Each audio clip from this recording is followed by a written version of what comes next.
Anywhere you go in the world, when people find out you're Iranian, their reaction is almost predictable.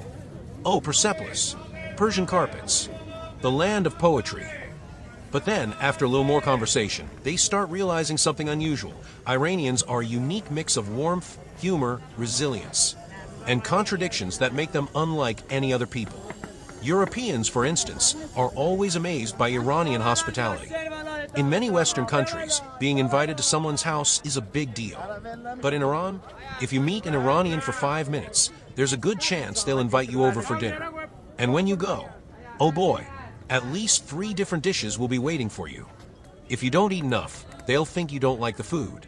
If you eat a lot, they'll keep piling more onto your plate. And the best part, when it's time to leave, the famous tear-off war begins, where everyone insists on paying, even though they don't really want to. No, let me pay. No, it's my treat. Please, you're my guest. No, but I insist. This can go on for minutes, sometimes even longer than the actual meal. Now let's talk about the Japanese. They have a deep respect for indirect communication, but even they get confused by how Iranians master the art of saying no without ever actually saying it. If an Iranian tells you, Inshallah, what they might really mean is, it's not happening, but I'm too polite to say it. We'll see means probably not. And let me check and get back to you often means I won't, but it sounds better than saying no. And Americans, they're blown away by how Iranians manage to stay so joyful despite all the challenges they face.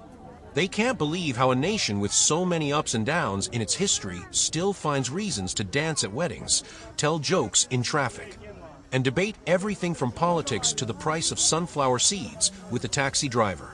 In the US, small talk is usually about the weather.